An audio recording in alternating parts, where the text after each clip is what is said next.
What's up, guys? Jayton back. Welcome back to the channel. I really appreciate you guys tuning in today.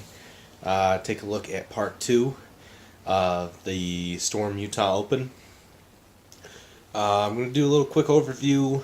At the end of my squad on the first day, there was 9th and 10th frame roll off. Let's get a couple of shots of that in.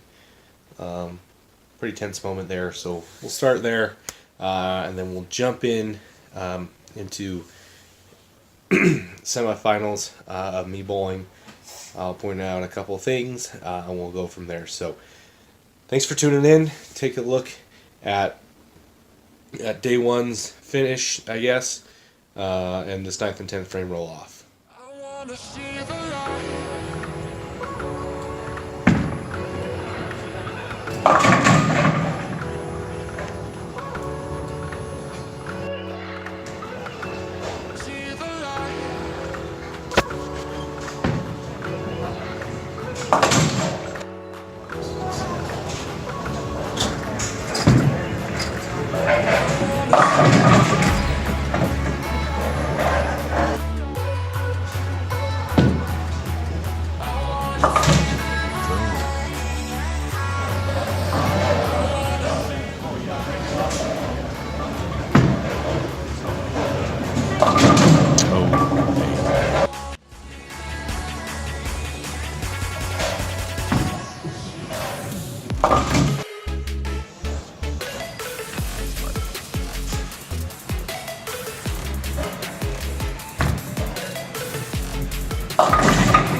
Must mark. Guns. Count will win it here, advancing to the cut.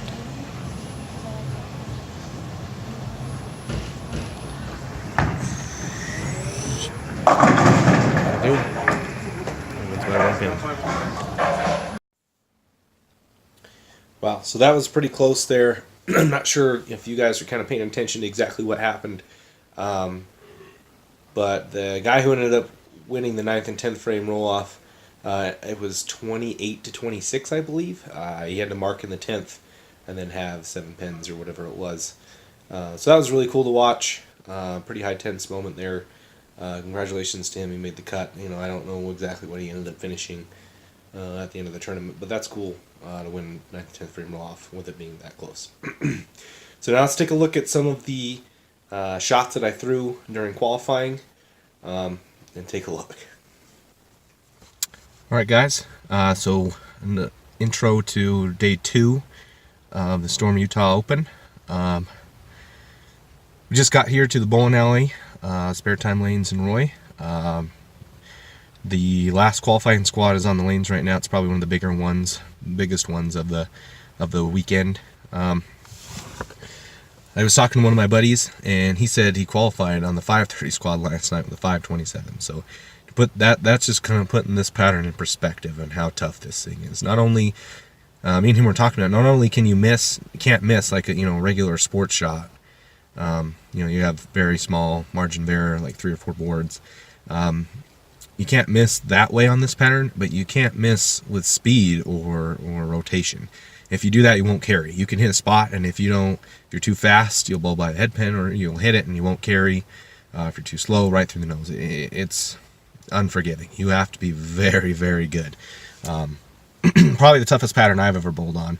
I've bowled on some pretty tough patterns, and I felt they were a little more forgiving than this one. That played with more angle. You can't get in. If you get in left, you've got to hit the same spot. You can't miss a couple boards left. Or move your break point a couple boards left, because it'll just check immediately and go straight through the nose. I have a pretty good look, though. I'm getting really up the back of the ball so it doesn't read the back end so strong, because I think I had some issues with that happening and going through the nose. I had a little bit of wrist room. There's balls that I missed way left, and I thought for sure they'd go Brooklyn, and they hit the head pin. I mean, they hit pocket. It was really high, and I left a single pin, but I was very amazed that I even hit the pocket. So it's gonna be a grind. 3 games, kind of a sprint format. So I'm gonna go out there and shoot the best games I can. My spare ball, I have confidence that I will pick up everything. I shot my spares very, very well last night or yesterday. So I'm very confident with my spare ball right now. So I'm just going to go out there, trust all my preparation that I've done, and go make the best shots that I can, and see if it's good enough. That's all I can do. So, yeah, take a look.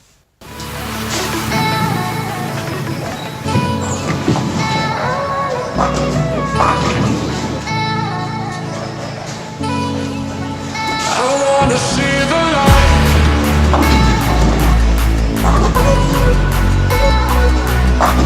I wanna see the light.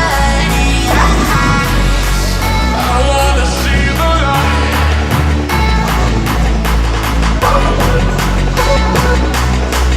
I wanna see the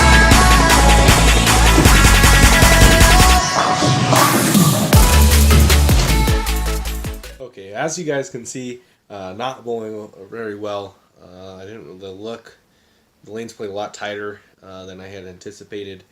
And yeah, it just wasn't bowling well. Wasn't really throwing my spare ball very well. Couldn't really get into a groove. Yeah, just wasn't having quite a very good day. And things kind of went bad to worse very, very quickly, as you'll see in this next clip now.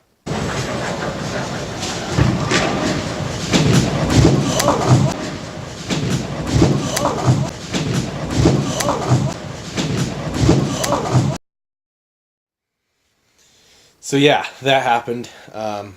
Pretty embarrassing. I don't know if I've ever fallen that hard while bowling before. It was like I soaked my foot right before I threw that shot. I looked down, and there was nothing, no water, no liquid at all on my shoe. Just that pair, I couldn't slide on a right side spare when I was sending weight off to the left. So after that, I couldn't trust my spare ball. I couldn't trust sliding at all. So I didn't really bowl very good after that. So not a whole lot of shots. I didn't bowl very good for the rest of that semifinal block. I took a look at the standings. I ended up taking 67th. There was a little under 300 entries. I took 67th, so not quite dead last in the semifinal, but didn't bowl well. Couldn't pick spares, and I couldn't trust sliding after I'd taken that lick. Yeah, so this next clip here is of, let's see, Darren Tang. He's brother of Michael Tang.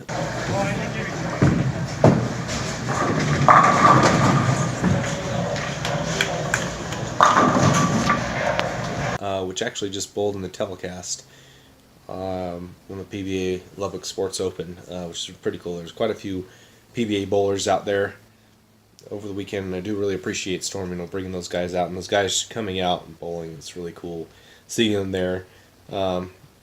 Josh Blanchard, another pro bowler, he actually won the tournament, bowled really well, and that was really cool to see him out there bowling. He didn't bowl very good. Nobody really did. I actually, commented on one of his Instagram posts where, he talked about the tournament and thanked him for coming out, and commented and say, this is the hardest pattern I've ever bowled on, and he agreed. He's bowled on U.S. Open shots, Masters shots, all of that, and he agreed. And then this was one of the hardest shots that he's ever bowled on. So, moving forward, going into February, we're almost at the end of January. I'm filming this on the 28th right now. Not exactly sure when this will drop. But moving forward into February, I will be bowling the Uzelac Classic again. That'll be on the 17th. So I'm going to do a little prepping.